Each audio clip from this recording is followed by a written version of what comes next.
കെയിൽ മെഗിൻ ബിയർ കുടിച്ചത് ഷൂവിൽ ഒഴിച്ചാണ്. കേൾക്കുമ്പോൾ കുറച്ച് അറപ്പൊക്കെ തോന്നുന്നുണ്ടാകും എന്ന കാര്യത്തിലൊരു സംശയമില്ല. പക്ഷെ അതിന് പിന്നിലൊരു കാരണം കൂടിയുണ്ട്. Hard about how I will finish this speech, and my constituents in the Goldfields I think will be particularly appreciative. There was only one way to do it, and I'm used to getting told off, so we might as well get this over and done with.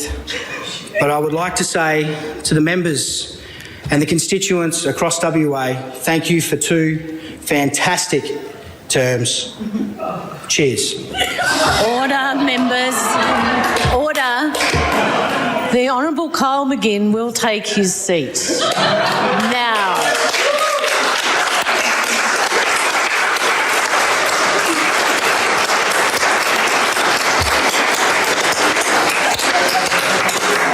Anjali John ചേരുന്നുണ്ട് തത്സമയം. അഞ്ജലി, ഷൂവിൽ ഒഴിച്ച് beer കുടിക്കാൻ, beer എന്നല്ല എന്ത് തന്നെയായാലും എനിക്കത് കാണുമ്പോൾ മാത്രമല്ല പറയുമ്പോൾ പോലും വലിയ അറപ്പ് തോന്നുന്നു. കാരണം ഷൂവിൽ ഒഴിച്ച് എന്തെങ്കിലും കുടിക്കരുത്. പക്ഷെ വിചിത്രമായ ആചാരമാണെന്ന് പറയുന്നു. നമ്മൾ ലാലേട്ടൻ്റെ സിനിമയിലൊക്കെ പറയുന്ന പോലെ എത്ര വിചിത്രമായ ആചാരങ്ങളല്ലേ ഇത്. കണ്ടപാടെ നമ്മളൊക്കെ ചിന്തിക്കൂലേ ഇങ്ങനെയൊക്കെ ആചാരമുണ്ടോ? അത് കാണുന്ന ആർക്കും തോന്നാം. പ്രത്യേകിച്ച് കേരളത്തിലാണെങ്കിൽ നമ്മൾ 2 തവണ ആലോചിക്കും ഇത് ഫേക്ക് വീഡിയോ ആണോ എന്നായിരിക്കും എൻ്റെയും ഉമ്മയുടെയൊക്കെ മനസ്സിൽ ആദ്യം തെളിയുക. പക്ഷേ സംഭവം സത്യമാണ്. എങ്ങനെയാണെന്നറിയോ, നമ്മുടെ ഓസ്ട്രേലിയയിലൊക്കെ മനോഹരമായി അവർ ഫെയർവെല്ലൊക്കെ ഈ രീതിയിലായിരിക്കും സൗഹൃദപരമായി ഫെയർവെല്ലൊക്കെ കൊണ്ടുപോയിക്കൊണ്ട് പോകുന്നത് ഈ ഇതുപോലെയാണ്.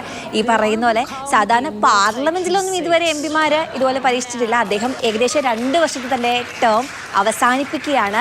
അങ്ങനെ അദ്ദേഹം പറയുകയാണ്, ഞാൻ ഇതുപോലെ തന്നെ 2 വർഷത്തെ ജീവിതം ഇവിടെ അവസാനിപ്പിക്കുകയാണെന്ന് പറഞ്ഞ് അവസാനം കാലിൽ കിടന്ന് ഷൂസ് എടുക്കുന്നു. അങ്ങനെ അതിലേക്ക് ബിയർ ക്യാനിൽ നിന്ന് ബിയർ ഒഴിക്കുന്നതും കാണാൻ പറ്റും. അദ്ദേഹം അതിൽ തന്നെ കുടിക്കുകയാണ്.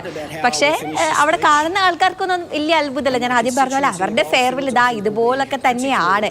ഇത് സാധാരണ പബ്ബുകളിലും മറ്റുമൊക്കെയാണ് അവർ ഈ രീതിയിൽ ഫെയർവെല്ലും കാര്യങ്ങളൊക്കെ ആഘോഷിക്കുക.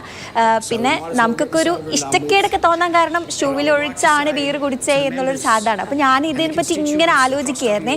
നമ്മുടെ നാട്ടിലാണെങ്കിൽ ഫെയർവെല് പല രീതിയിലാണ്. പിന്നെ ഇപ്പൊ ചിലപ്പോൾ ഈ വീഡിയോ ഒക്കെ കണ്ട ആളുകൾ ഇതും കണ്ടും അനുകരിക്കാനുള്ള സാധ്യതകളൊക്കെ ഉണ്ട്. ഇതൊരിക്കലും അനുകരിക്കാതിരിക്കട്ടെ. കാരണം ഇവിടെയൊക്കെ ഫെയർവെൽ ആഘോഷം എന്ന് പറഞ്ഞാൽ നമ്മൾ ഡാൻസോ പാട്ടോ ആ രീതിക്കൊക്കെ കൊണ്ടാടുന്നതാണ്. അത് ഈ ഷൂവിലൊഴിച്ച് ബിയർ കഴിക്കാന്നൊക്കെ പറഞ്ഞാൽ നമുക്കൊരിക്കലും ആക്സെപ്റ്റ് ചെയ്യാൻ പറ്റാത്ത ഒന്നാണല്ലേ. ഒക്കെ ഇത് ഞെട്ടൽ ഒഴിവാക്കുന്നുള്ളൂ. ഞാൻ പറഞ്ഞില്ല 2016 ഇതുപോലെ തന്നെ ജർമ്മനിയിൽ ഇതുപോലൊരു വീഡിയോ ഹിറ്റായിട്ടുണ്ടായിരുന്നു. വൈറലായൊരു വീഡിയോ ആണ്. ഏകദേശം അതിലെ ഒരു സൂപ്പർ താരം തൻ്റെ പ്രാക്ടീസിനൊക്കെ ശേഷം ഇതുപോലെ വിജയി ആയതിനു ശേഷം അദ്ദേഹം ഇതുപോലെ തന്നെ തൻ്റെ റേസിംഗ് ഷൂവിൽ ഇതുപോലെ തന്നെ ഷാമ്പെയിൻ ഒഴിച്ചു കുടിക്കുന്ന ഒരു ദൃശ്യം കൂടെ വൈറലായിരുന്നു. അപ്പോൾ ജർമ്മനിയിലൊക്കെ ഇത് വളരെയധികം സാധാരണയാണ്. അദ്ദേഹം ജർമ്മനി MP കൂടിയാണ്. നമ്മൾ കാണുമ്പോഴാണ് ഇങ്ങനെയൊക്കെ ചെയ്യുമോ, ഇതുപോലുള്ള ആചാരങ്ങളുണ്ടോ എന്നൊക്കെ തോന്നാം. അവിടുത്തെ ഏറ്റവും വിചിത്രമായ മനോഹരമായ ഒരു ആചാരമായിട്ടാണ് ആളുകളെല്ലാം അതിനെ കാണുന്നത്. പക്ഷേ ഇങ്ങനെ പാർലമെന്റിൽ ഇതുപോലെ ഒരു ഫെയർവെൽ നടത്തിയതിൽ ചില ആളുകൾക്കൊക്കെ എതിർപ്പുണ്ട് കേട്ടോ.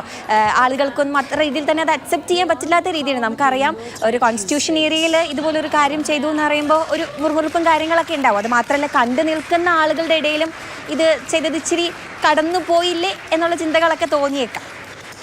അതെ, തീർച്ചയായും അഞ്ജലി പറഞ്ഞതുപോലെ തന്നെ ഇപ്പോൾ കുറച്ച് സുഹൃത്തുക്കൾക്കിടയിൽ ഇത്തരം സംഭവങ്ങളൊക്കെ നടക്കുകയാണെങ്കിൽ നമ്മൾ ആ രസത്തിലങ്ങ് വിട്ടുകളയും. പക്ഷെ ഇത് പാർലമെന്റിലാണ് നടക്കുന്നത് എന്നുള്ളതാണ് കൂടുതൽ ഞെട്ടലുണ്ടാക്കുന്നത്. പക്ഷെ അവരുടെ ആചാരത്തിന്റെ ഭാഗമാണ് എന്നൊക്കെയാണ് പറയുന്നത്.